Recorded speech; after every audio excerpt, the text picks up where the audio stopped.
Jai Gurudev Bela, you can start Bela. Astu. I don't know why this screen sharing mark is high. I mean, it is not going up. It is blocking the text, right? No, for me it is okay. It's fine. Yeah. Is it? Okay. Yeah. Because for me it is blocking the whole paragraph. The first. Anyway, I will manage. Don't worry. Oh.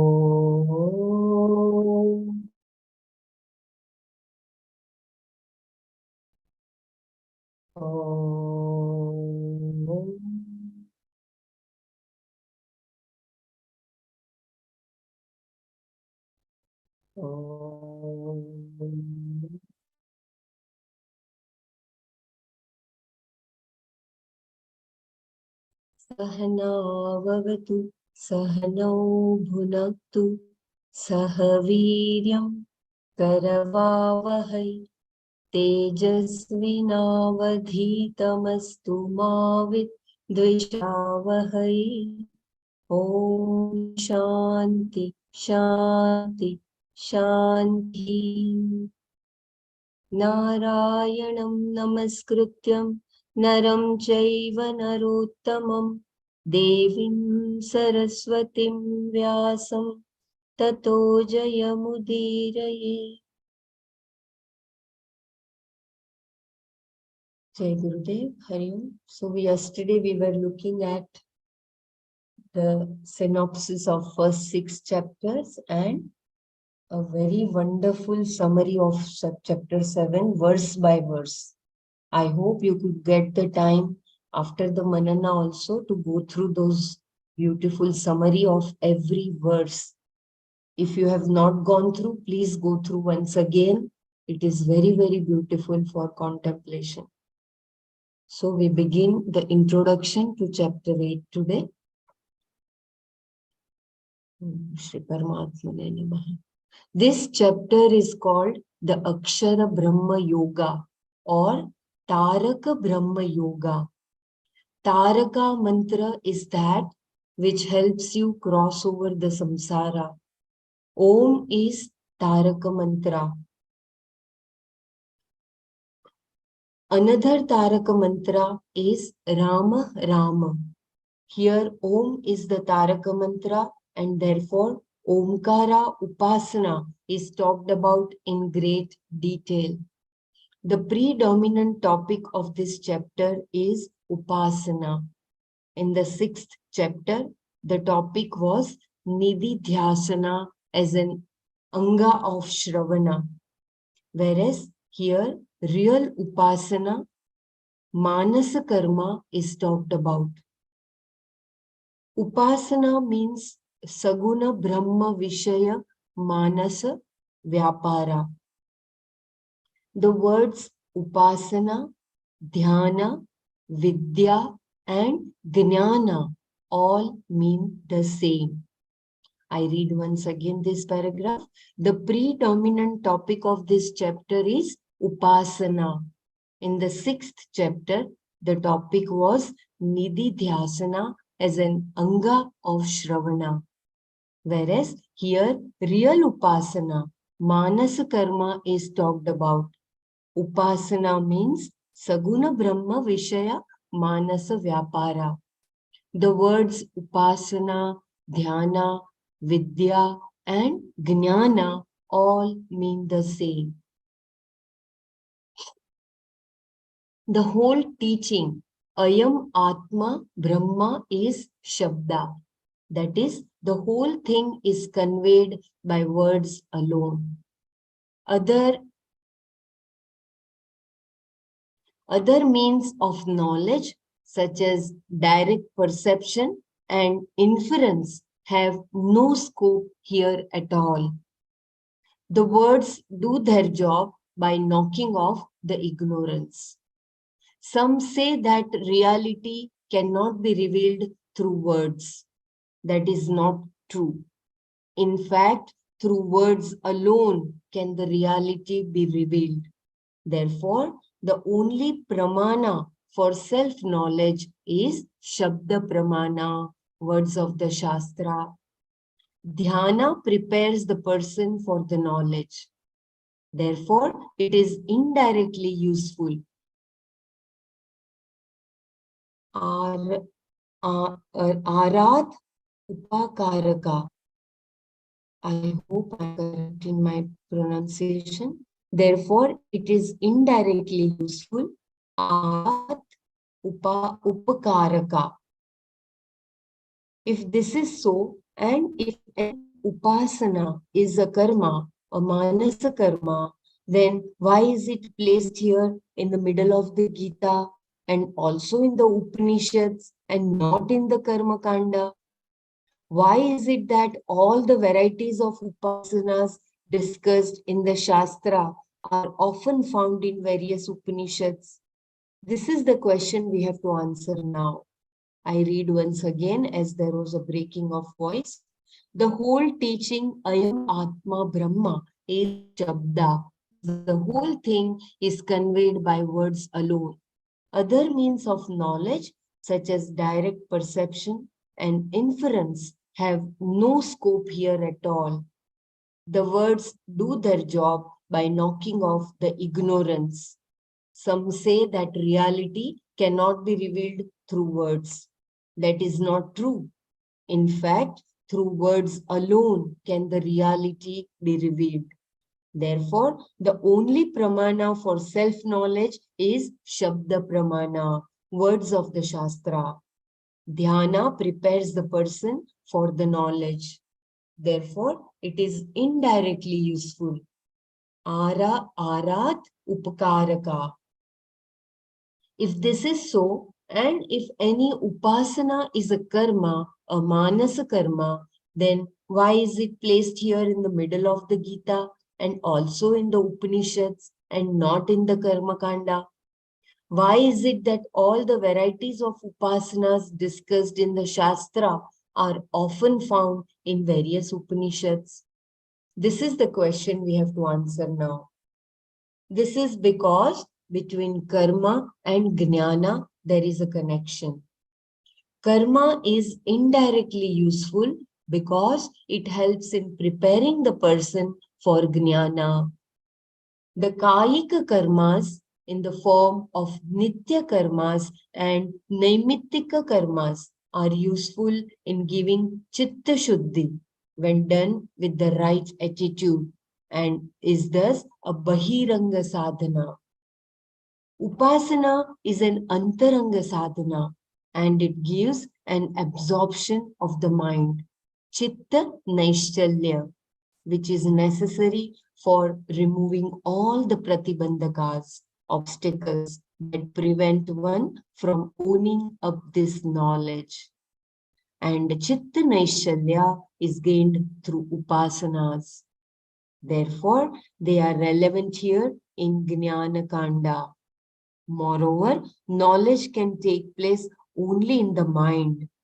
In that way also, these upasanas and knowledge have a common factor, manasatva. That is another reason why these are placed in the Jnana Kanda. So again, Swamiji is talking about here the Bahiranga Sadhana and Antaranga Sadhana. And the purpose of them is Chitta Naishalya, to prepare that mind which is ready for the knowledge. So please remember this right attitude for the sadhana, for the upasana. Atma is Sat Chit Ananda Swarupa Brahman. The jiva does not know this fact. That means there is ignorance, which is the first pratibandhaka towards this knowledge and is called avarana. And to eliminate this pratibandhaka, one requires pramana, means of knowledge, the Vedanta Shastra. The knowledge that I am Brahman will take care of the ignorance once it is understood. But To understand this fact about oneself, the mind has to be ready. If the mind is not ready, this avarna does not go away, even after exposure to the pramana called Vedanta. Then one has to conclude that there are other pratibandhakas. Therefore, we say that preparedness is required, and that involves the removal of the other pratibandhakas. They are divided into two. One is mala and the other is vikshepa. Mala means impurity, and that is nothing but ragadveshas. I will repeat, there was a breaking of voice. Therefore, we say that preparedness is required, and that involves the removal of the pratibandhakas. They are divided into two. One is mala and the other is vikshepa. Mala means impurity, and that is nothing but ragadveshas. So, for the sake of removal of these impurities, one has to do karma, both kaika and vachika, with the attitude of karma yoga, as we have seen before. Mala nivrityartham karma. Vikshepa means restlessness or non-abidance of the mind. And for the removal of vikshepa, upasana is the means. This upasana is in the form of japa, visualization, etc.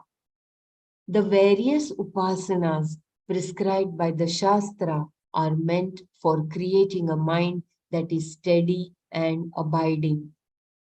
Taking the cue from this, even modern psychology uses various techniques of meditation and visualization as forms of therapy to calm down the mind. A person may be free of conflicts, may live a life of dharma, and may have a right attitude, yet he can have vikshepa because there is an unconscious part of the mind which throws up these disturbances. For this vikshepa nivritti, we require the various types of upasanas, such as Saguna Brahma Dhyana, Ahangraha Upasana, Sampat Upasana, etc. I repeat once again, for this Vikshepa Nivritti, we require the various types of upasanas such as Saguna Brahma Dhyana, Ahangraha Upasana, Sampat Upasana, Sampat Upasana, Sampat. Sampat. Sampat Upasana. Okay, Dhanyavad. Therefore, for Vikshepa Nivritti and for gaining a steadiness of mind, Chitta Naishalya, Upasana is advised. Even though meditation is a karma, because it is a mental karma, it is relevant in this area where knowledge is discussed. The knowledge of Ishvara, Saguna Brahma, has been talked about already in the 7th chapter and also will be addressed later in the 10th chapter. Thus, it is very relevant to talk about meditation because all meditation is only with Saguna Brahma as the object for the meditation. Saguna Brahma Vishaya Gnana is necessary for meditation. Therefore, the discussion on Upasana is relevant in the Upanishads and the Gita. There are many different types of upasanas with different upasya devatas or ishta devatas. This is because each person has his or her own unique samskaras that make it easy for the person to relate to a particular ishta devata. Because of the uniqueness of these samskaras, there are varieties of upasanas discussed by the Shastra, and there are different types of results for them. But if a mumukshu has no interest in the result, that is adrishta phala, in terms of going to Brahmaloka, etc., then chitta naishalya alone is the drishta phala that he gains through these upasanas.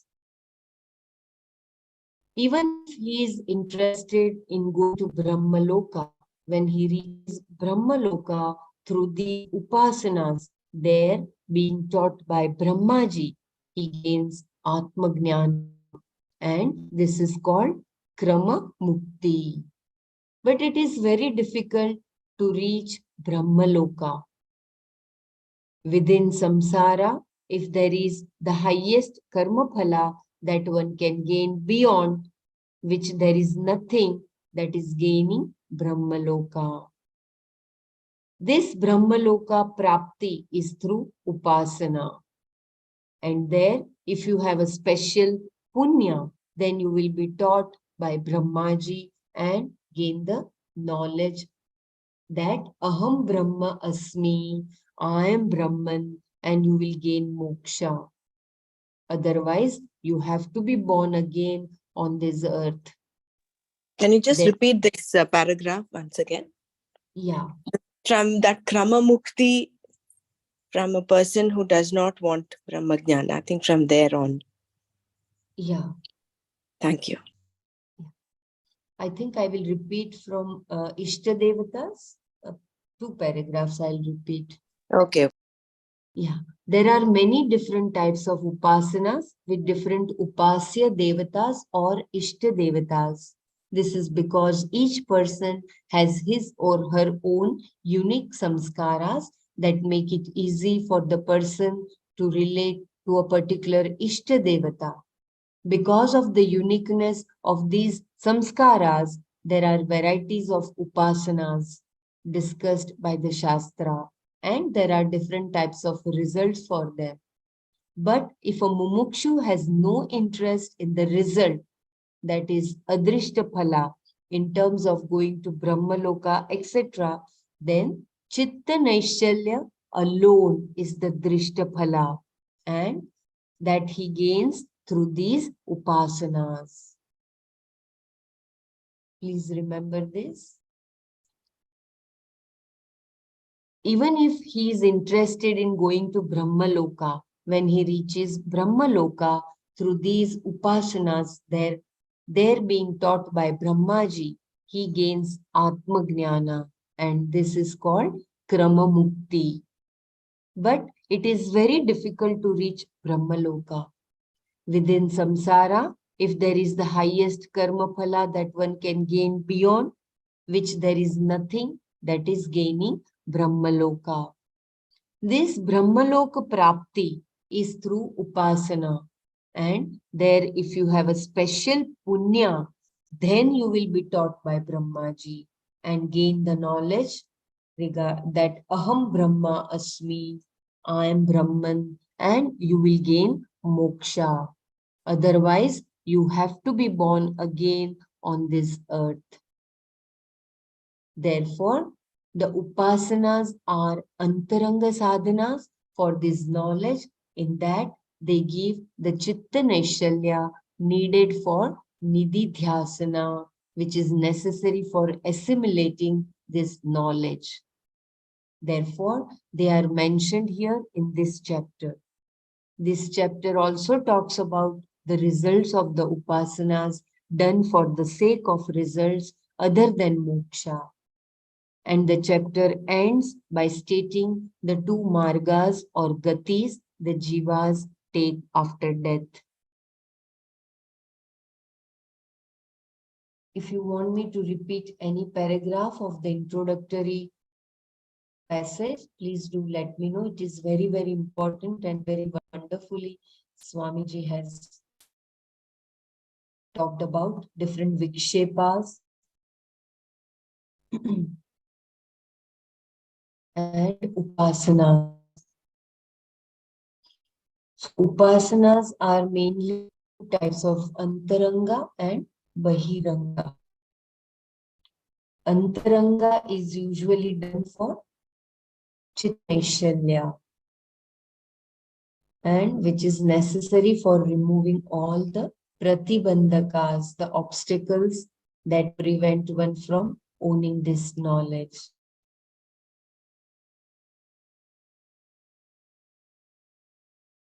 And we have to remove that avarana, where the Atma doesn't have the recognition that about its Swarupa Lakshya, that Sat Chit Ananda Swarupa Brahman.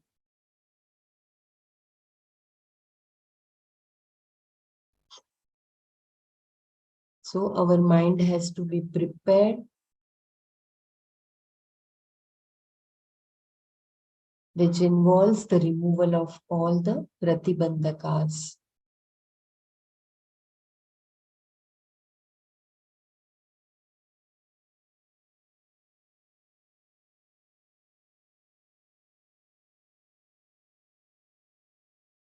Yeah, so chapter 6 was all about Nididhyasana, following Shravana and Mana, whereas chapter 8 and 10 are more about Saguna Brahma Upasana, the, the actual form of Ishvara. So, and this Upasana, like you very rightly said, is because to take care of them. Why is karma given? All this is to do with karma. And Swamiji very beautifully gives the connect between why karma is required uh, for jnana, for knowledge. Because ultimately, what is required is just the Shabda Pramana. But Shabda Pramana alone is not going to take you to the recognition.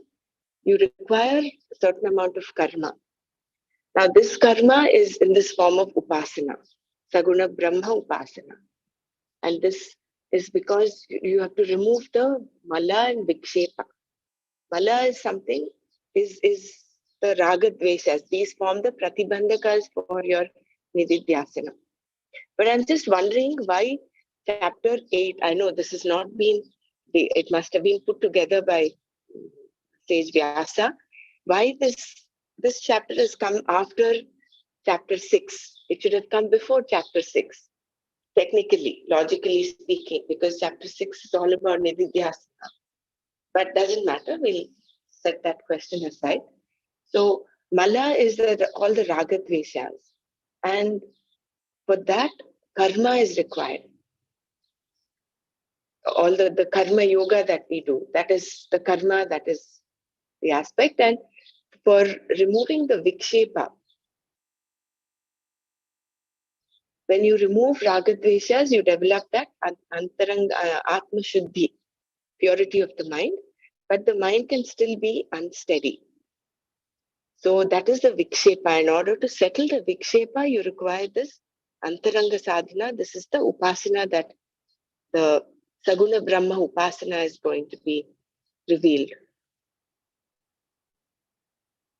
And that was a little new, the thing that you will gain Brahma Loka, the highest punya that you get, and Adrishta Phala is to gain Brahma Loka, and there you will be taught by Brahmaji if you have the readiness, and then you can attain Brahma Jnana. That was a little new input today.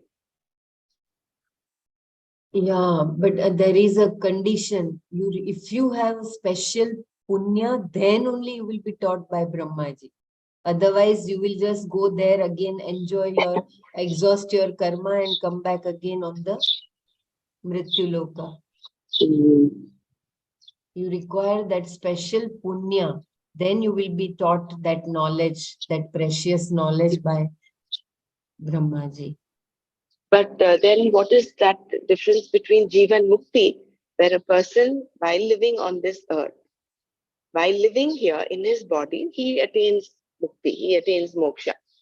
So that is a little, maybe as we read further, we'll get a little more clarity on that. Hmm.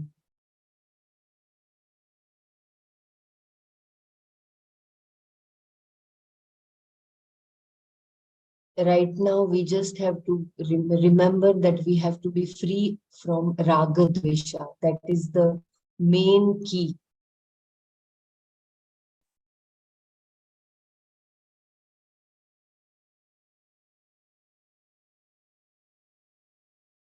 So we begin chapter 8, Akshara Brahma Yoga. In the Gita, at the end of chapter, there are often one or two verses that introduce new ideas which are expanded in the subsequent chapter. They either create a question in Arjuna's mind or are addressed by Krishna directly. There was a breaking of voice, I repeat. In the Gita, at the end of a chapter, there are often one or two verses that introduce new ideas, which are expanded in the subsequent chapter. They either create a question in Arjuna's mind or are addressed by Krishna directly. In the last two verses of the 7th chapter, Krishna talked about the understanding of a wise man even at the time of death, and in doing so, introduced several new words. This forms the basis for the questions which are formulated by Arjuna in the first two verses of chapter 8. Before we get into the chapter, we have to see the relevance of this chapter. Arjuna's questions introduce the entire topic of the chapter. Arjuna Uvacha Kim tad brahma kim adhyatmam kim karma purushottama adhibhutam cha kim proktam adhidaivam kim uchyate. Arjuna Uvacha said, Kim tad brahma. What is that Brahman? Kim adhyatmamam. What is that which is centered on the self? Kim karma. What is karma? Purushottama. Oh, the one beyond whom there is none. Adhibhutam cha kim proktam. And what is spoken of as centered on the beings? Adhidaivam kim uchyate. What is it that is said as centered on the gods? Arjuna Uvacha Kim Tad Brahma Kim Adhyatmam Kim Karma Purushottama Adhibhutam cha Kim Proktam Adhidaivam Kim Uchyate. Arjuna said, what is that Brahman? What is centered on the self? What is karma? O Purushottama, what is spoken of as centered on the beings? And what is it that is said as centered on the gods? I repeat, Arjuna said, what is that Brahman? What is centered on the self? What is karma, O Purushottama? What is spoken of as centered on the beings? And what is it that is said as centered on the gods? अधियज्ञ कथं कोत्र देहेऽस्मिन् मधुसूदन प्रयाणकाले च कथं ज्ञेयोऽसि नियतात्मभिः. Madhusudana, O the one who destroyed the demon Madhu, Krishna. Atra dehe asmin, here in this body, adi yajnah katham kaha. How and who is that which is centered on ritual? Prayana kalecha, and at the time of death. Katham gneyah asi, how are you known? Niyata atmabhihi, by those whose minds are steady. Madhusudana, atra dehe asmin adhi yajnah katham kaha. Prayana kalecha katham gneyah asi, niyata atmabhihi. O Madhusudana, how and who is that which is centered on ritual here in this body? And at the time of death, how are you known by those whose minds are steady? I repeat, O Madhusudana, how and who is that which is centered on ritual here in this body? And at the time of death, how are you known by those whose minds are steady? Arjuna asked, what is that Brahman which you say the wise men know? The word Brahma has many meanings. It can mean the Veda, a Brahmana, or Brahmaji. It can mean the Veda, a Brahmana, or Brahmaji. It can also mean something big that can be anything. So, what is that Brahman? Then you mentioned Akhilam Karma. What does it mean? Is it past karma, present karma, or future karma? I repeat, it can also mean something big that can be anything. So, what is that Brahman? Then you mentioned Akhilam Karma. What does it mean? Is it past karma, present karma, or future karma? What is this Adhyatma and what is said to be Adhibhuta? What is it that is called Adhidaiva? Is there an Adhiyagna in this body? Who is the Adhiyagna to be understood? Arjuna addresses Krishna here as Purushottama. Purusha means person and Uttama means the highest. So, Purushottama can mean the most exalted among persons. But Krishna is not the most exalted among persons. He is the only person as Param Brahma. He is the only Vastu that is there. So here, Purushottama means he is Purusha and he is the one beyond whom there is none. We will see the meaning of Purushottama in more detail in the 15th chapter. The Lord had said that those people whose minds are steady, niyata, know me even at the time of their departure from the body. How is this possible?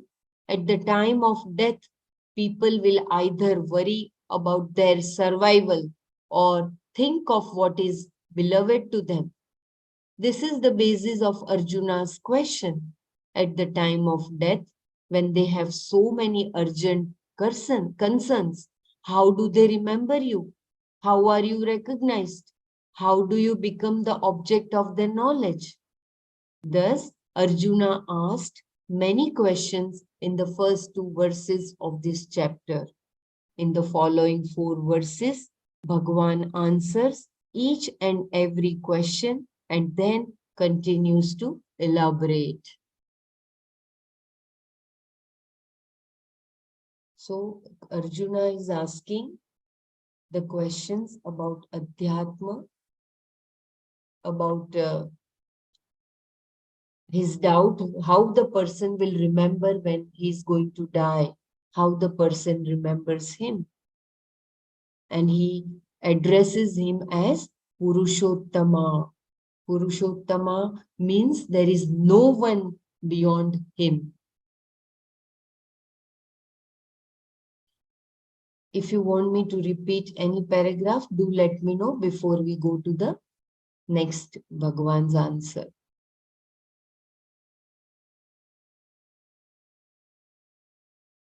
Okay.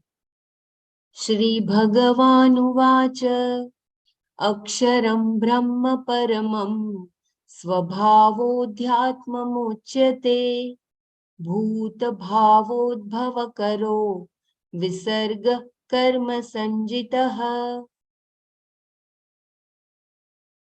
I hope I was correct in my pronunciation. Sangnitaha. Kshamyatam. Karma Sangnitaha. Bhut Aksharam Brahma Paramam Svabhavodhyatmamuchyate Bhuta Bhavodbhava Karo Visarga Karma Sanjitam.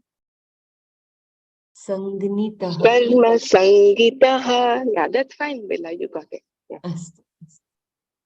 Shri Bhagavan, the Lord, Uvacha, said, Aksharam, that which does not decline, Paramam, limitless, Brahma, Brahman, Svabhavaha, its manifestation, adhyatmam, that which is centered on the body, that is the jiva. There is a footnote.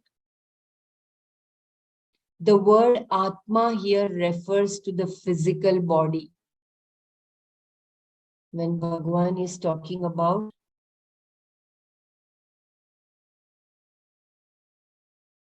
Adhyatmam, that which is centered on the physical body, that is the jiva. Uchyate is called Karma Sangitaha, known as karma. Visargaha, offering, the act of offering and ahuti in the fire in a yajna. Bhuta Bhava Udbhavakaraha, the one who causes the production of bodies for the beings. Shri Bhagavan Uvacha Aksharam Paramam Brahma Swabhavaha Adhyatmamam Uchyate Karma Sangitaha Visargaha Bhuta Bhava Udbhavakaraha. Shri Bhagavan said, Brahman is limitless and not subject to change.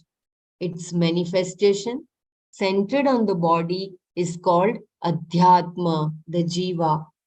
What is known as karma is an offering which causes the production of bodies for the beings. I repeat, Shri Bhagavan said, Brahman is limitless and not subject to change. Its manifestation, centered on the body, is called Adhyatma, the Jiva. What is known as karma is an offering which causes the production of bodies for the beings. Adhibhutam ksharo bhavaha purushascha-adhidaivatam adhiyajño-ahamevatra dehe deha-bhrutam vara.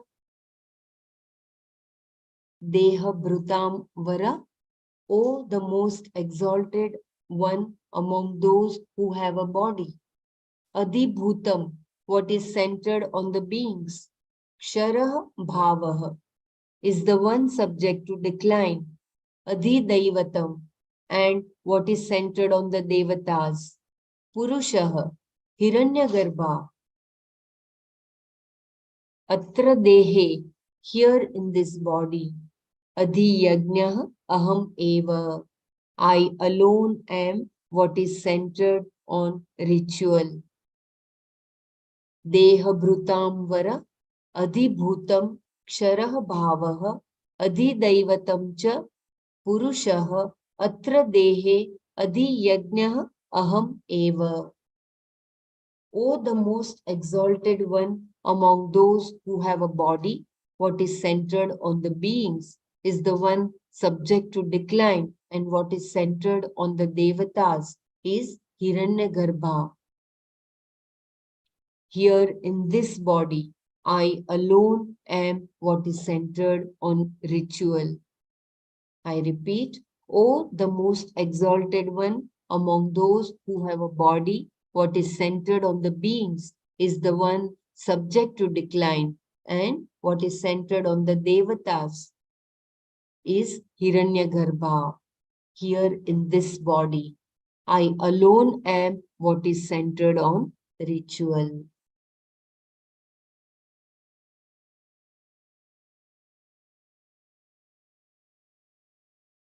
Brahman is limitless and is myself. Aksharam Brahma Paramam. Brahman is limitless and not subject to change. Akshara means that which does not decline. Anything that declines is within time and therefore subject to all the sixfold modifications. The footnote. The sixfold modifications are the Shad Bhava Vikaras, namely Asti is, Jayate is born, Vardhate grows, Viparinamate undergoes changes, Apakshiyate decays, Vinashyati is destroyed, Every object has these sixfold modifications. I think this we saw in Tattva Bodha, right? Shadbhava Yes, Vikaras. the vikaras of the Stula Sharira. Asti Jayate Vardhate Viparinamate Apakshiyate Vinashyati.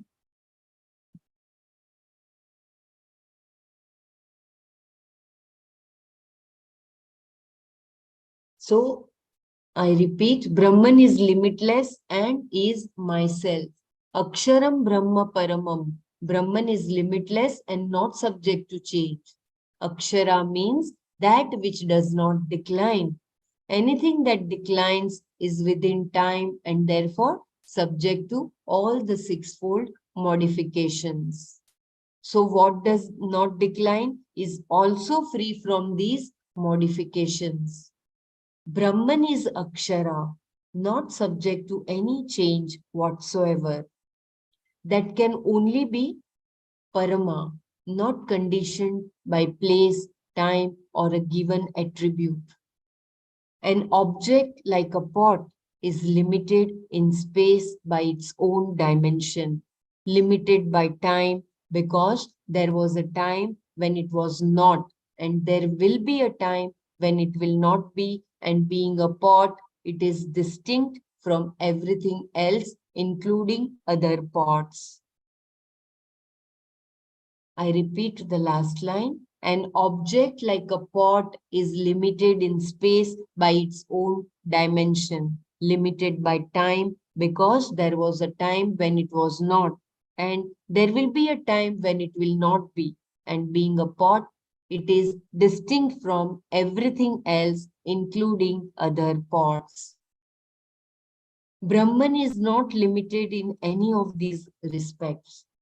It has no dimension and so it does not exist in space. But one may ask, is space also not free of this limitation? Since there is no place where space is not, it is true that space is all pervasive within creation, but it does not pervade Brahman. Brahman pervades space. And space is limited with respect to time. It does not exist in pralaya or deep sleep.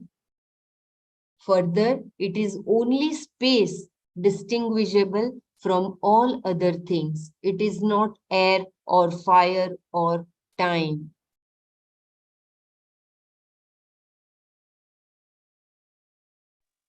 Can you just read that again? The space is Yeah, that yeah. Brahman pervades space, that is fine, but space is not there in Pralaya as well as in deep sleep. Deep sleep, yeah. Quite a few revelations here in this chapter right now. Yes. It is a little abstract, but with focused attention, it will be. Shall I repeat this paragraph? Okay. Yeah, Brahman please is do. not Brahman is not limited in any of these respects. It has no dimension and so it does not exist in space. But one may ask, is space also not free of this limitation since there is no place where space is not? It is true that space is all pervasive within creation, but it does not pervade Brahman. Brahman pervades space, and space is limited with respect to time. It does not exist in pralaya or deep sleep. I repeat, as there was a breaking of voice, Brahman pervades space, and space is limited with respect to time. It does not exist in pralaya or deep sleep. Further, it is only space distinguishable from all other things. It is not air or fire or time.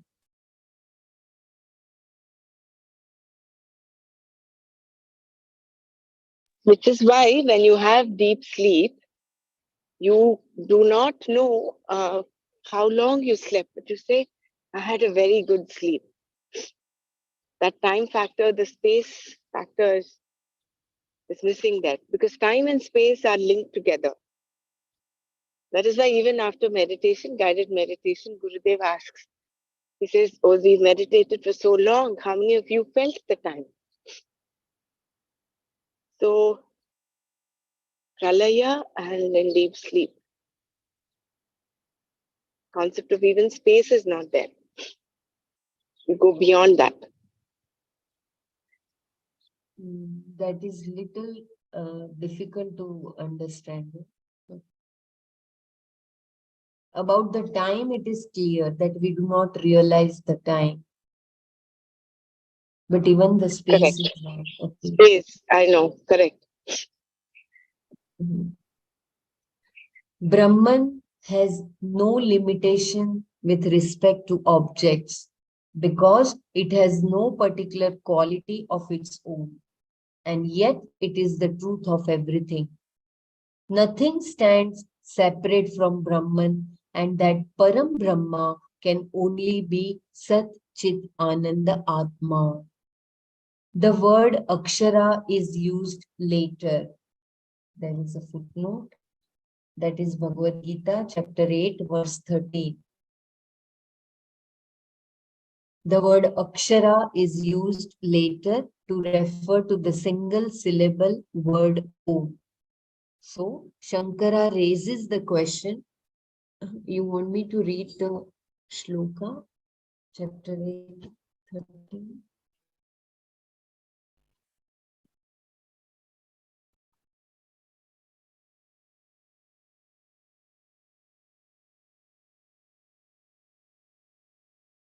ओमित्येकाक्षरं ब्रह्म व्याहरन् मामनुस्मरन् यः प्रयाति त्यजन् देहं स याति परमां गतिम्. So the one who chants Om while departing, he gets me. Okay. So that will come in the 8th chapter. The word Akshara is used later to refer to the single syllable word Om. So Shankara raises the question as to why the word Akshara does not mean Om here, and he himself answers it. He says that the adjective Parama negates that possibility. And further, Om is not the topic here. Even though it is a name for Brahman, Om is not Brahman. Therefore, Akshara is Brahman here. I repeat the paragraph. The word Akshara is used later to refer to the single syllable word Om. So Shankara raises the question as to why the word Akshara does not mean Om here, and he himself answers it. He says that the adjective Parama negates that possibility. And further, Om is not the topic here. Even though it is a name for Brahman, Om is not Brahman. Therefore, Akshara is Brahman here. Swabhavah Adhyatmam Uchyate. Swabhava, the manifestation of this Param Brahma is said to be Adhyatma, Jiva. Atma here means body. So, Adhyatma is that which is centered on the physical body. That can be anything, the body itself, sense organs, mind, prana, mind, buddhi, and finally the pratyagatma. So Arjuna wants to know what is this adhyatma, which the wise men know. So here adhyatma is about the Bhagavan is talking about the physical body. I repeat once again. Swabhavah adhyatmamam uchyate. Swabhava, the manifestation of this Param Brahma is said to be Adhyatma, Jiva. Atma here means body. So, Adhyatma is that which is centered on the physical body. That can be anything, the body itself, sense organs, mind, prana, mind, buddhi, and finally the Pratyagatma. So Arjuna wants to know what is this Adhyatma which the wise men know. Thus, the word Adhyatma, meaning the Jiva, can refer to any of these. Contextually, here it is Pratyagatma, which obtains in this and every physical body in the form of consciousness. This is the nature of the Jiva. As you reduce the Jiva to its essence, the final reality is consciousness, called Adhyatma here. Aksharam Brahma is also called the essence of the Jiva, Adhyatma.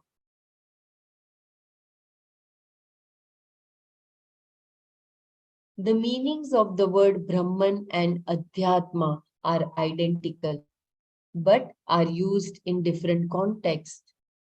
Only Brahman, not Atma, is used when we talk about the cause of the world. That Brahman is equated to this Jiva who is Adhyatma, centered on a given physical body. Because Bhagavan said, the wise man knows Brahman, the cause of everything. The word Adhyatma is used here to dismiss the notion that Brahman is an object. They know Brahman, but not as something remote from themselves, but as themselves. To point this out, he says Adhyatma. By knowing Brahman, they know Atma, and by knowing Atma, they know Brahman. This is because Brahman and Atma are the same.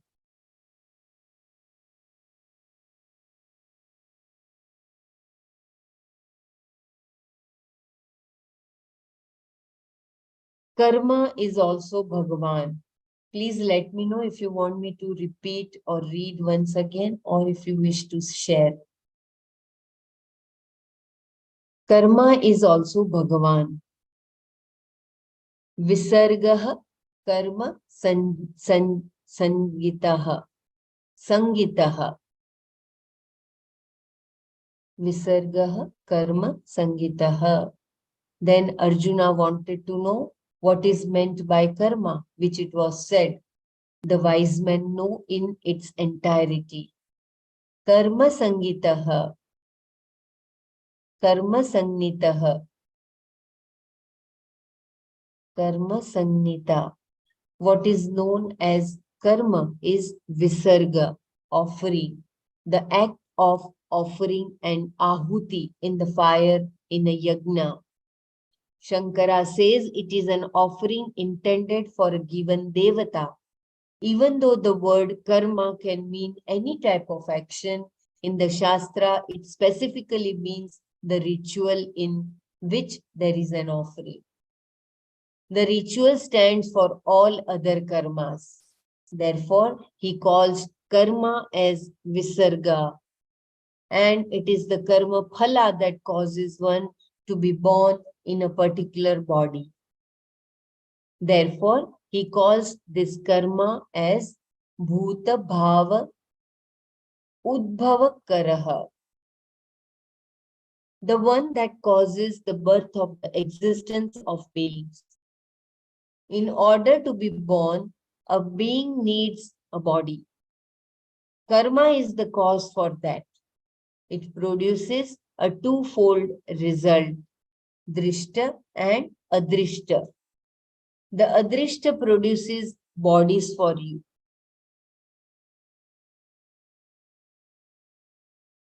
Bhuta can be taken as the already existent jivas. They are not created. Only the body is created. When you say a son is born, what is really born? Is it a jiva or a body? It is a given physical body with a given parentage at a given place and time. It is creating the bodies for the already existent beings that are created. It is important to know that the jiva is not created.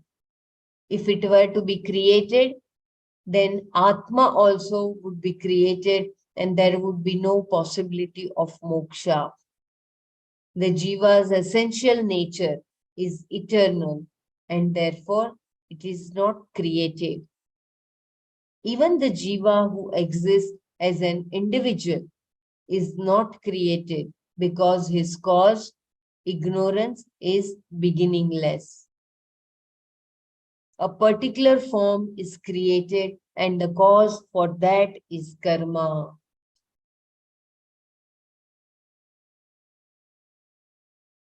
I repeat this last paragraph. It is important to know that the jiva is not created. If it were to be created, then Atma also would be created and there would be no possibility of moksha. The jiva's essential nature is eternal and therefore it is not created.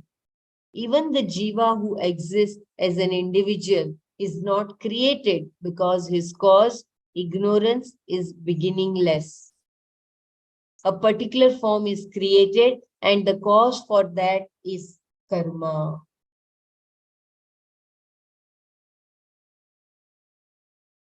Karma also is non-separate from Brahman. The one who knows Brahman knows this. The action, the agent, and all other beings, Kshamyata, the action, the agent, and all other things connected to the action are Brahman, as we saw in the 4th chapter, verse 24.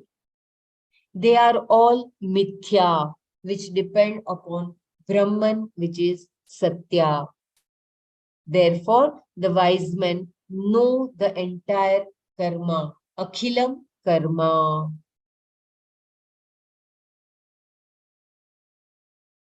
Because of this karma, forms are born. When a person performs a ritual, he is propitiating the devatas. Rain and food and all things necessary for creation are provided because of the devas. So ultimately, the ritual is the cause for a person's birth. We saw this. This is in the 3rd chapter. And Shankara reminds us of that here.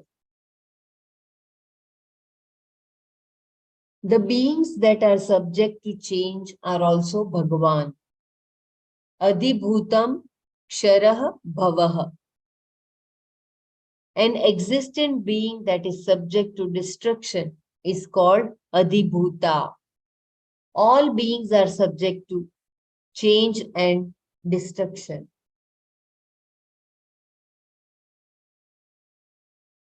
Anything that exists is called Bhava.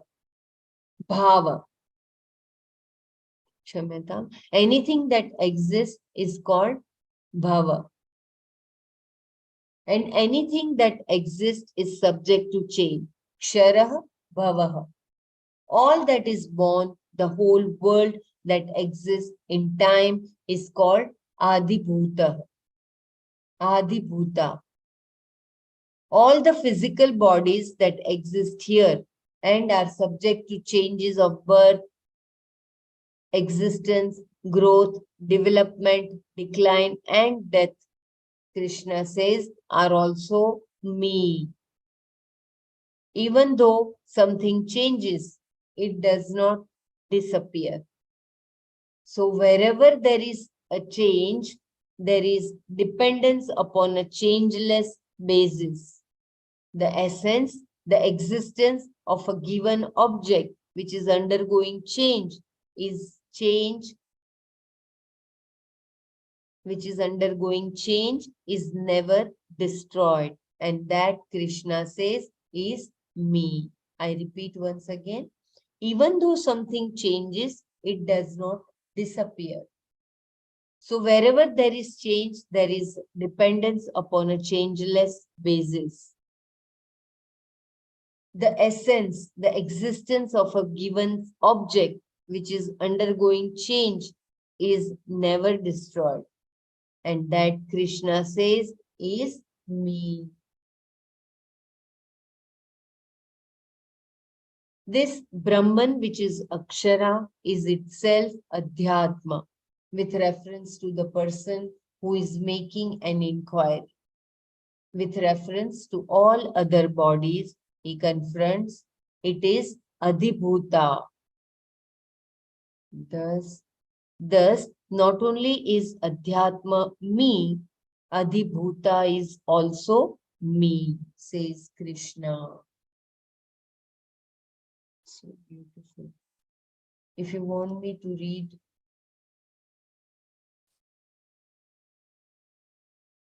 any paragraph, if you want me to repeat, do let me know.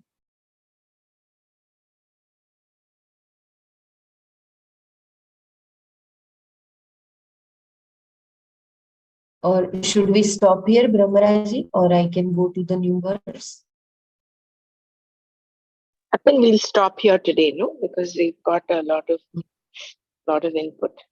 I covered 4 verses today. So I will just read once again the shlokas and then we will stop for Manana.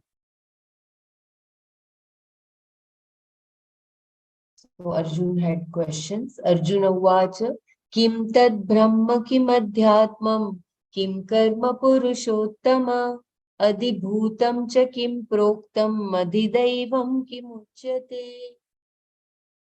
Arjuna said, what is that Brahman? What is centered on the self? What is karma? O Purushottama, what is spoken of as centered on the beings?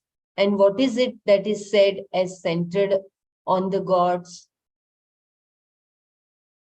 Adi yajna katham kotra dehesmin madhusudana prayana kale cha katham gneyosi niyatatmabihi. O Madhusudana, how and who is that which is centered on ritual here in this body and at the time of death? How are you known by those whose minds are steady?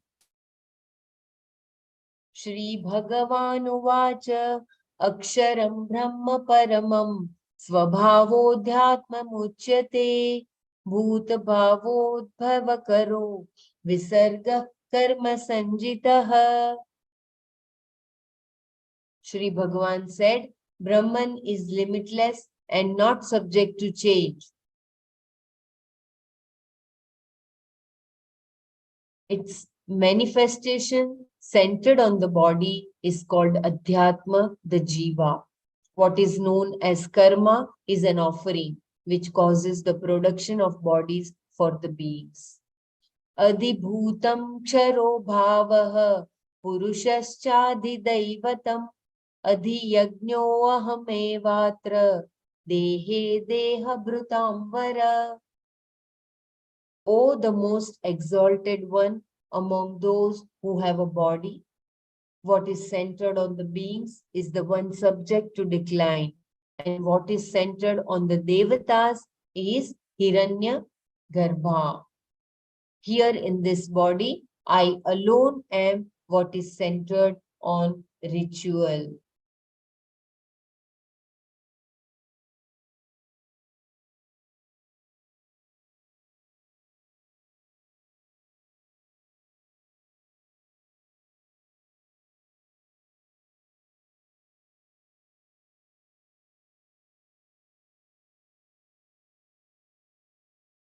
So we will stop here and we will have few seconds of self-contemplation and then we can share our takeaways.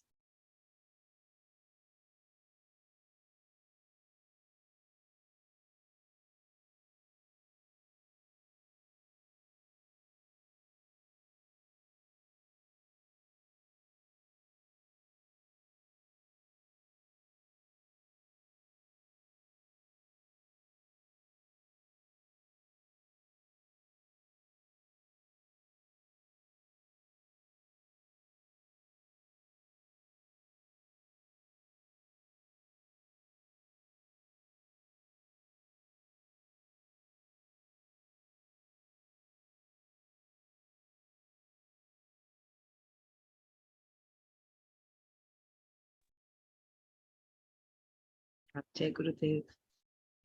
I think the introduction to chapter 8 was very beautiful in the sense that what was the need for this upasana? The chapter 8 is all about upasana, and the need for upasana was very clearly defined by Swamiji as to take care of the vikshepas, the pratibandhakas can be in the form of mala and vikshepa. And to get rid of mala, we take care of our raga dveshas, for which you require karma. And for the vikshepas, you require to get that steadiness, antakarna naischalya, you require upasana. And this upasana can be in the form of japa, it could be in the form of rituals, it could be in the form of, he had given three other Saguna Brahma Upasana. Saguna Brahma Manasa Vyapara. That is also Upasana, where the form of Ishvara in the various forms he manifests. You meditate on that. So, and also I think there was a note on Om. Om itself, Om Upasana on Om itself is one of the methods. So again, it takes us to those Bahiranga Sadhana, which is Karma Yoga, and Antaranga Sadhana, which is Dhyana, Nididhyasana. And chapter 6 was all about Nididhyasana.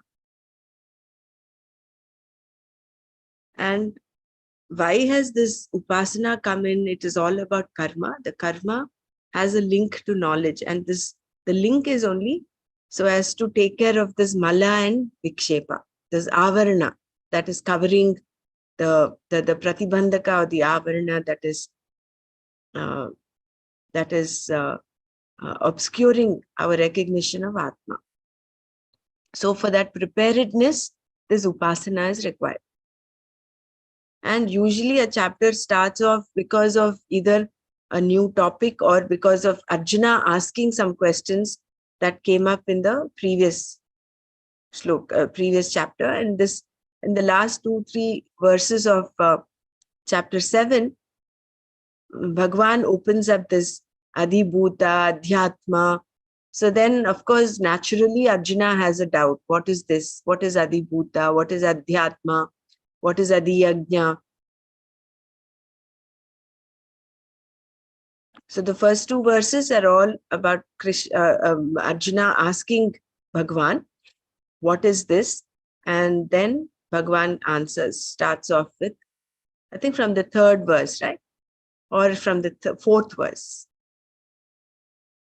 3rd verse, yeah. Aksharam Brahma Paramam Svabhavodhyatma Muchyate. Bhuta Bhavod Bhavakaraha Visargaha Karma Sangitaha. So this Adhyatma, this Atma here is the Jiva, is everything that is relating to the Jiva, which is, and what is known as karma is an offering, and which is the cause for the manifestation or the production of the body. There is a lot of important points to note. Was that the Jiva is not born. Jiva is eternal. It is only the form that is a result of karma. Otherwise, the Brahma Sutra Tattvamasi will not be relevant when they're equating Jiva to Atma, which means Jiva is as eternal as Atma is. Jiva is Atma and therefore is eternal. So it is not the Jiva that is born, it is only the form that is born, which is all this, the body, mind, sense complex. That is formed from karma, karma sangitaha.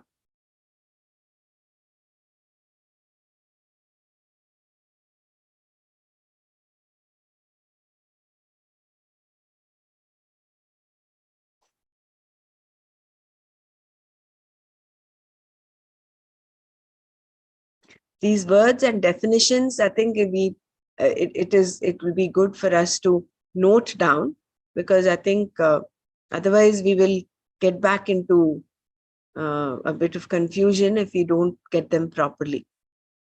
Adhibhutam ksharo bhavaha purushaschadi daivatam adhiyajnohamevatra dehe deha bhritamvara.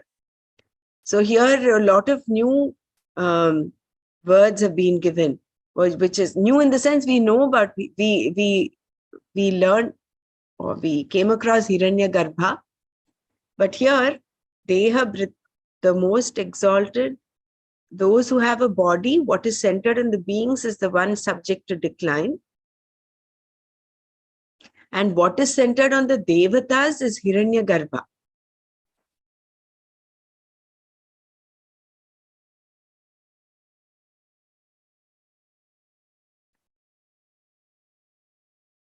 So this Hiranyagarbha we also had come across in Tattva Bodh, I think, where it is the sum total of all the individual jivas, the consciousness of individual jivas. I might be wrong, but this is what I remember. So that all that samishti prajna, samishti consciousness is what constitutes Hiranyagarbha, which is why Hiranyagarbha is that which is centered on the Devatas. Whereas on the body, individual body, that is the Adhibhutam. So it is like going from the micro to the macrocosm. Individualistic thing, when you look at it, is Adhibhutam. Whereas when you look at the sum total, that is the Hiranyagarbha.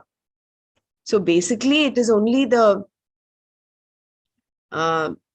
difference comes in the level of the magnitude or the manifestation, individual to the sum total.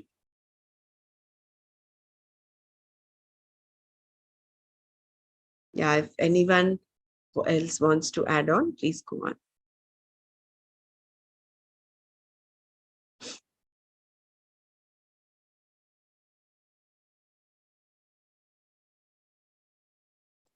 It's good for each one of us to whatever, of course, most of this has been a little abstract, but if we can, what has touched us most or what we remember most, if we can mention, then it will, that is the whole purpose of Manana. No? So let's all, we have, maybe another few minutes we can spend on this. For me, the line which is, I found more very prominent is that Shabda are the Pramana, Akshara. Words are the Pramanas. So whatever the Shastras are saying, the Brahma Vakyas, they are the Pramanas.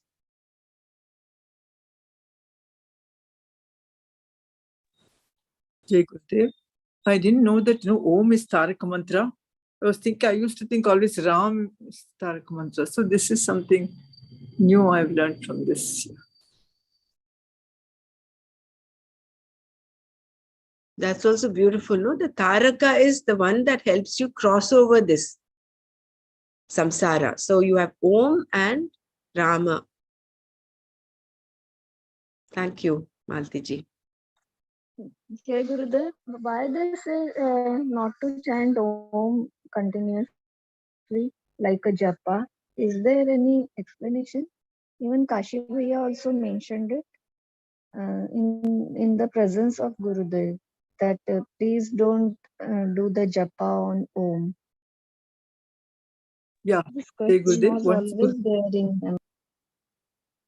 Gurudev once mentioned that, if you keep on chanting Om, you will get total Vairagya and you will not be able to live your normal life here. You will go to Himalayas, he said. That type of mind you will get. So that's the reason you have to balance your life here as a grihastha and this thing, no? That's the reason they advise you not to chant continuously Om.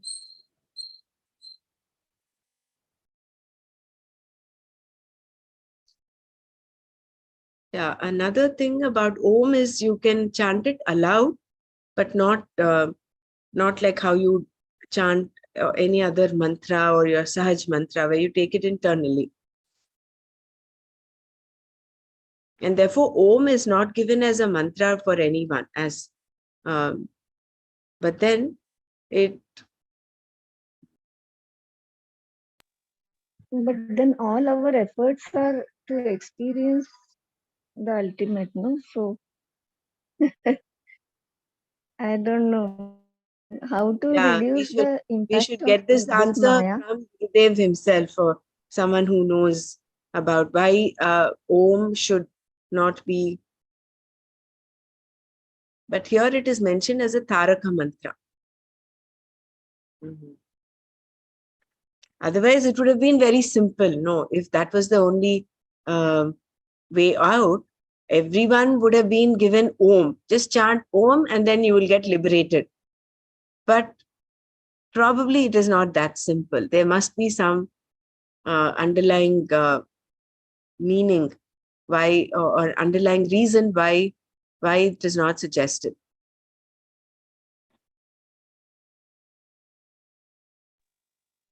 Maybe I each of think we us need can to delve in, exhaust. find out, and check from other sources why, what is the significance, why Om is not um, recommended to do as a japa.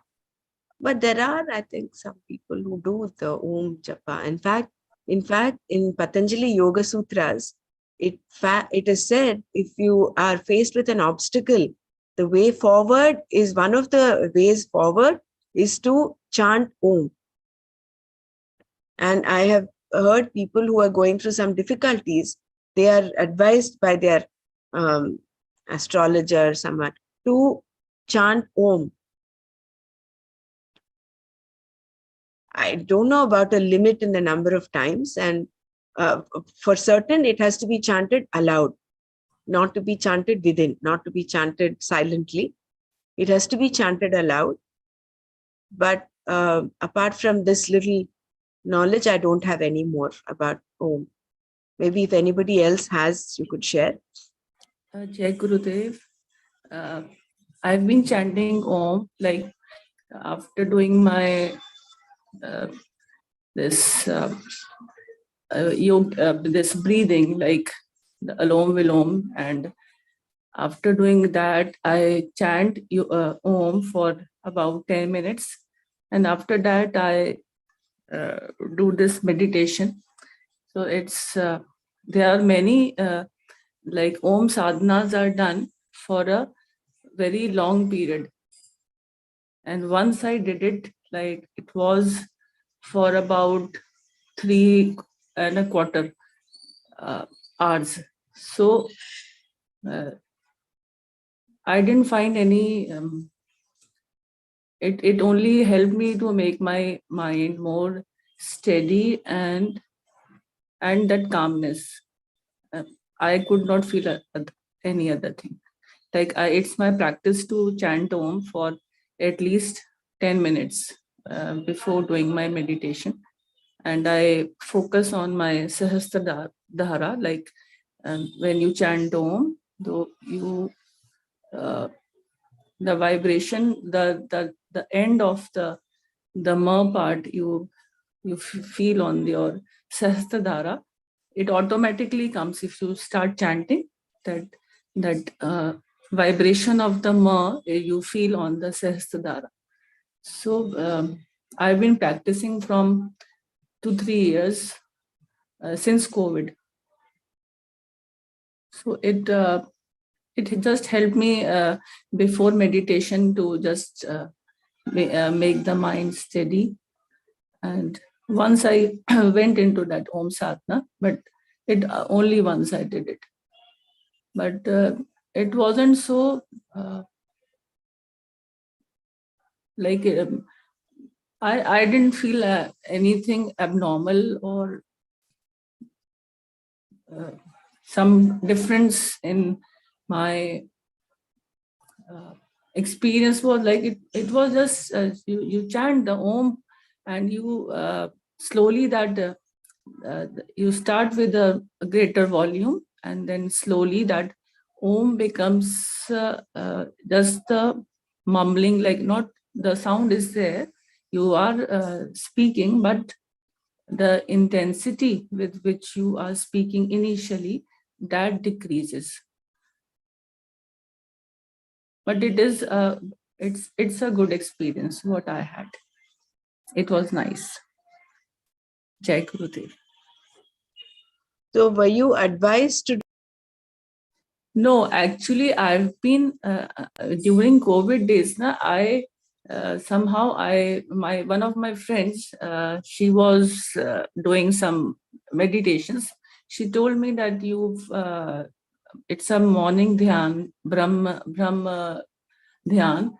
It starts at 4 o'clock sharp, 3:58. It starts. So she said that you do it. You will.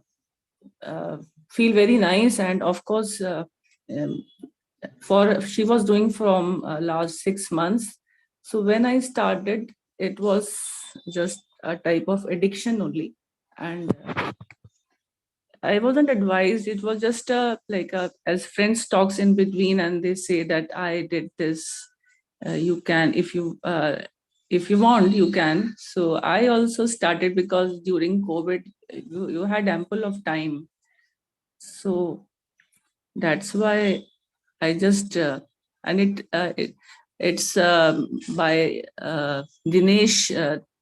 I don't remember the site of the YouTube, but Dinesh ji is the name, who used to start this meditation, and he started with just from the breath, and then Om, and then various other like the the light meditation or the sun meditation, all different forms of meditation he used to take.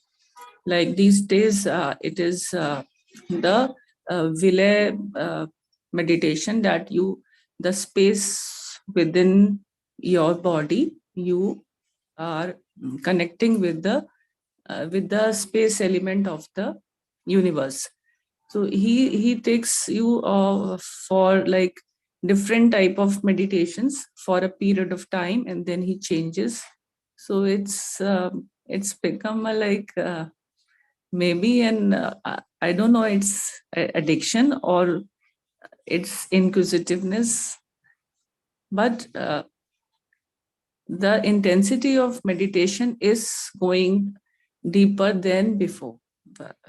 That I noticed. And the period of time also, when I initially used to sit for 20-25 minutes, it has increased a lot. Initially I had that numbness and everything, but as you are doing, you can sit around for 1.5 hours also, consistently without moving at all. So Would you please share the link for this? yeah, I'll share it, and I'll find the name also of the YouTube. This I can't remember just now. I'll share the link. He's a very like he's just like a teacher. He don't tell that I'm a guru or something.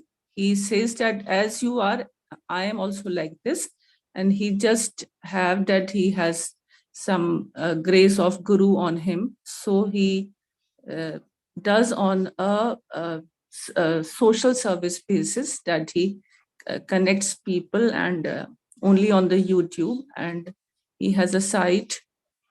So I've gained a lot of things from him. Most of like the this meditation part has improved a lot through him. Like the guided meditation in Guruji's voice, you go so smoothly. You don't find any difficulty with Guruji.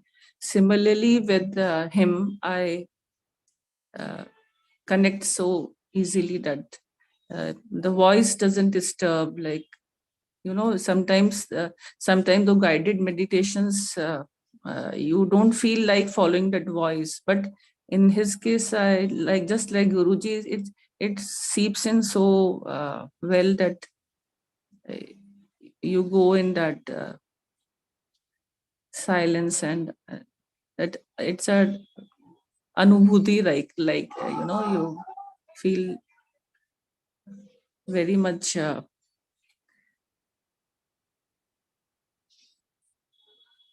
like the bliss form, basically. No? It's just a bliss. I'll share the site. You can open it on the YouTube, and I'll. But just now I'm forgetting the name of the site, but I'll put it in the WhatsApp group. It just lengthened my meditation. Initially, it was very difficult for to sit for 1 hour, but by practice, it's done easily. It's not so difficult. And they say that the vibration you feel, that numbness you feel, let it happen. Like when you keep on sitting, you that numbness will come, that heaviness will come in the limbs. But if you just like Guruji says that you have pain on a particular side, don't bother, it will go away. So I experienced that thing, that for a like once it happened, it like very sharp pain was there sitting in my leg. Then I didn't bother. I said, okay, it's pain is there, it will go away. And I find that automatically after some time it went away. Like when you go into practice, now you feel all these things what are being said by our gurus, you experience them, and then only you come to know that the depth of their statements. No? Thank you so much for sharing your practice. That is really inspiring. I think Dr. Renu has mentioned, please check with Nanaji. Om meditation is really peaceful. Yeah, we'll check, and I think we'll come back on that. Practice of Om. So we've already reached our time, but we just quickly go to chapter 6.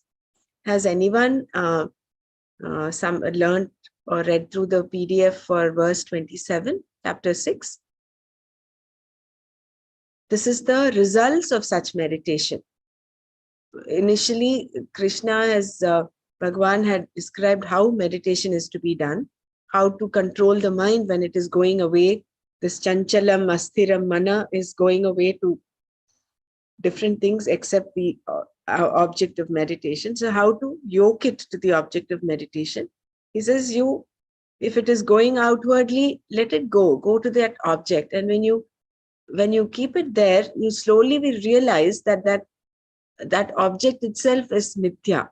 You go to the basis of the object. So therefore, that then slowly the mind will resolve in Atma. So where is that? That was the previous one. So you don't force it. You don't like force your mind to focus. It's not focus. Actually, it is not focus, but how to slowly bring your mind back. Shanaihi, shanaihi, ruparami. And then vasham nayet. You bring it into your own hands. So by looking into the very thought that took you away, the very object that took you away from the object of meditation, the thought itself, along with its object, is converted into mithya simply by seeing the truth of it. So with this knowledge that is backing you, the knowledge that all of this is anatma, all that knowledge that we've learned so far, with that, when you look at that sound, for instance, there's some sound of a bird. So what is that? It's just the sound of a bird. And then slowly with that realization that is also changing, subject to change. It is not eternal. So then slowly that will settle down. And like how Savita ji so beautifully described her own personal experience with respect to pain. Pain will be there, numbness will be there, but you just go past that. Let it be. So how she's crossed over that. So with that, you overcome that obstacle and then you yoke yourself into to the object of meditation. So when you do such a thing, what is the benefit? Prashantamanasam hyenam yoginam sukhamuttamam upaiti shantarajasam brahmabhutamakalmasham. Prashanta manasam, one whose mind is tranquil. Shanta rajasam, one whose impurities have all resolved. Akalmasham, one whose life is free from all defects. Brahma bhutam, one who has become Brahman. Enam, this yoginam, meditator, he indeed, uttamam, the most exalted, sukham, happiness, upaiti, reaches. Indeed, the most exalted happiness reaches this meditator whose mind is tranquil, whose impurities have all resolved, whose life is free from all defects, who has become Brahman through knowledge. So honestly, I did not actually go through this verse. So if any of you has gone through it, please give a summary. Otherwise, maybe we will quickly run through the PDF. Krishna says that the most exalted happiness, Uttama Sukha, reaches the person as a result of contemplation. This Sukha is as such that it cannot be compared with any happiness or joy that we know. It is a fullness, Purnatva, that is the very Swarupa of Atma. In any moment of joy or happiness, the seeker's sought difference is resolved, there being nothing but Atma, even though there is an object or situation involved. Take music, for example. The music is there. The person enjoying the music is there. And the appreciation of the music in the form of thoughts, vrittis is also there. In this music sukha, the division between these three is resolved. The differences between the knower, knowledge, and known experientially coalesce into one whole experience called sukha. And what makes the experience whole? Atma, whose nature is oneness, consciousness, makes it sukha. Sukha is a word that we already know. Therefore, it can be used as a definition, a lakshana, to point out the swarupa of Atma as the wholeness, the limitlessness that stands undivided between an object and oneself. This undivided whole, that is oneself, Atma, is pointed out here by the word Sukha. Therefore, it cannot be ordinary Sukha, the Sukha we know in moments of joy. It is not comparable to anything we know because it is Atyantika Sukha, absolute Sukha, Uttama or ultimate Sukha, a Sukha that is the very nature of Atma, Swarupa Sukha.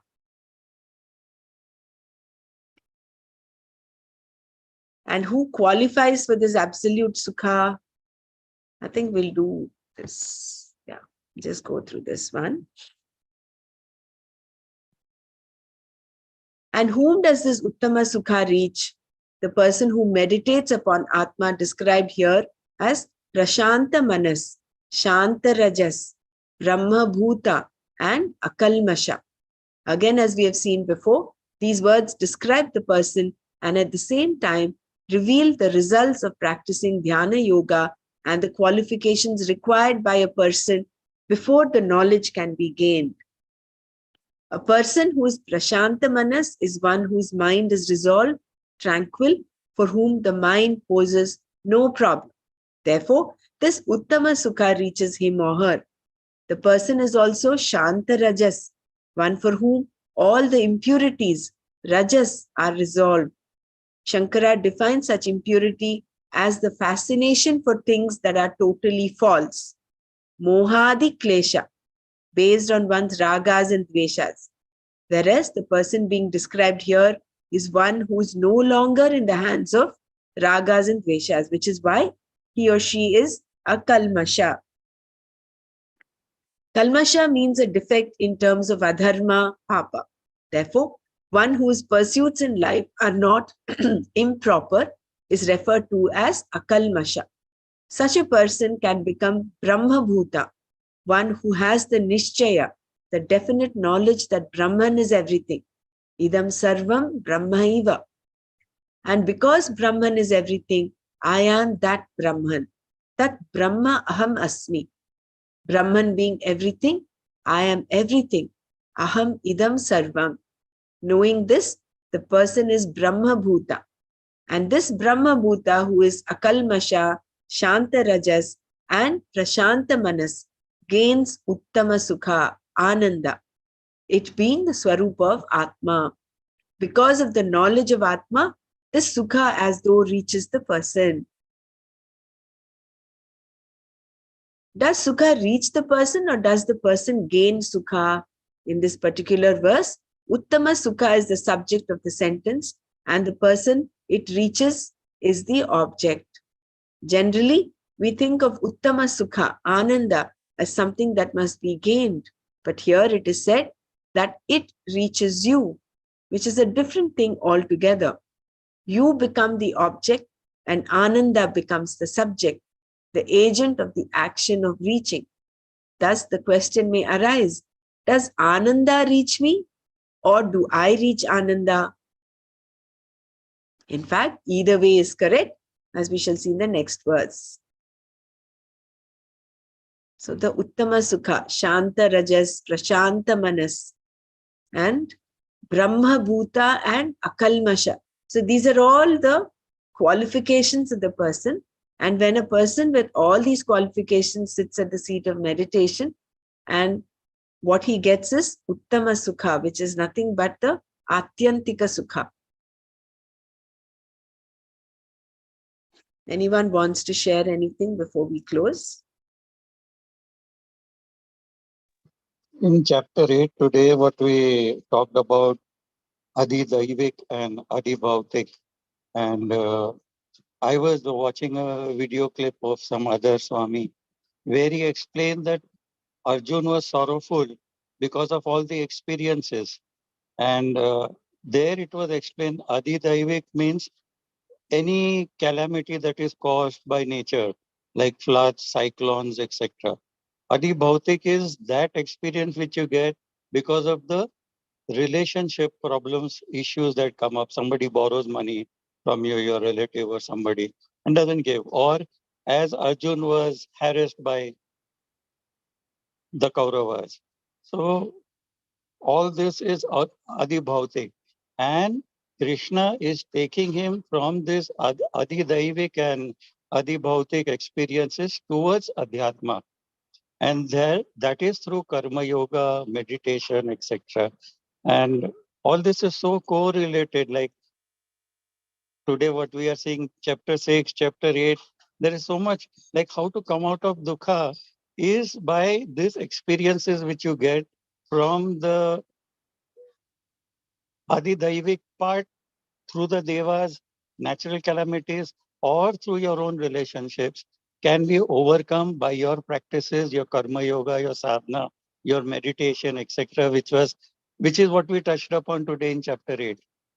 So everything is essential for your growth. Only then will you realize your Atma. Krishna, knowing Atma, wanted Arjuna to also come to that level. What one has experienced total bliss, one wants to pass that on, that kind of knowledge to those people whom we are very friendly with. It's like if you know coffee is good somewhere else, you will say this place gives very good South Indian coffee, filtered coffee. So you want that person to experience the taste of that filtered coffee. It's the same thing like enough time had passed, they were beyond 80, and saying it was the right time for Arjun to get this knowledge of Adhyatma. And therefore, all this, that is why he parked the chariot in front of Bhishmapita and Guru Drona, rather than taking it into the center of the battlefield, as was told. The whole sorrowful condition was, how do I kill my own? He was a great warrior. That Adi Bhautik that we talked about today, I just correlated all that with what we had done earlier as to how did Arjun's sorrow starts. And this is our experience. Arjuna is us in common language. Like all the questions he's asking is on our behalf. So like, how do we put ourselves into his shoes and get better? Jai Gurudev. Thank you, Persiji, for sharing. That's a different perspective of Adhyatma there, Adhyatma and Adi Bhautik and Adi Daivik. Whereas here in this particular commentary, Swamiji talks of Adhyatma, the Atma here as centered on the being, on the Jiva. So there are there can be different perspectives and interpretations of the same word, same verse. Yeah, that's nice. Thank you. So shall we close here today? The one thing that is evading us is closing on time. So I think we should maybe with awareness, we'll leave the last 15 minutes for chapter 6, at least 15 or at least 10 minutes, so that we complete by in time. We're actually spilling over about 10-15 minutes every day. Om Loka Samasta Sukhino Bhavantu. Om Shanti Shanti Shanti. Om Tat Sat Shri Krishna Arpanamastu. Jai Gurudev.